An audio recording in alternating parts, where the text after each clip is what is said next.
Boebert is arguably the most recognizable name on the ballot in the 4th District. But this morning we want to talk about the other people you're voting for in our state primary today as well. They're worth paying attention to. As voters largely fret about the outcome of the presidential and congressional elections later this year, I sat down with two politics experts in Denver to talk about the growing power of state and local officials and why your vote today really matters.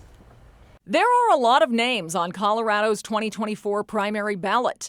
Some who get a lot of media attention and some who don't. A lot of people might not be able to name their state legislator versus knowing who the presidential candidates are, for example. That's right. And their reminder is maybe once every 2 or 4 years when they get a ballot. If you can name your state senator or county commissioner, then good for you for paying attention to the people who have a lot of influence in your daily life. So there's a really significant variation in essentially who has control and who gets to regulate you depending on where you live. It is a very good reason to spend the amount of time that's actually required to be an informed voter and to really know about who you're voting for and what kind of power they stand to have. Josh Wilson, political science professor at the University of Denver, has focused much of his work on abortion politics, one of the major issues that's been largely taken over by states since the Supreme Court struck down Roe versus Wade. And so it seems almost at times like maybe it matters more which state I live in as opposed to who's in the White House right now.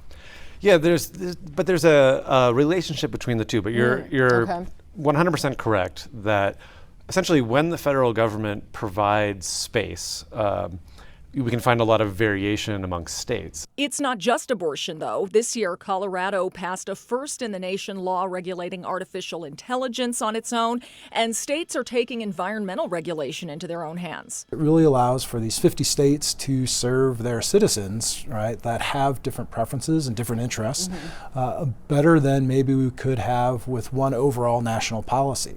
Elected officials serving at the county, city, and even school board level also have power directly influencing housing, roads, and what's taught to our kids in school. And recently, places like Douglas County have passed policies on national issues like immigration. Some of these county commissions have all of 3 people on them, and that can mean that one vote or one person has a great influence in terms of those policies. So what about when you don't agree with the party in power? If you are really frustrated with, say, national politics and you're liberal, well, then you can find states like California to move to, or Colorado to move to some extent. And we do see some exodus from, say, California from conservatives and a few smattering here. Bottom line, all politics is local. And for voters who feel that the presidential election will come down to just a handful of states, it's your vote today that may count the most. What I would kind of advise here is just kind of recognizing that not all policy is housed at the federal level and that states are really important.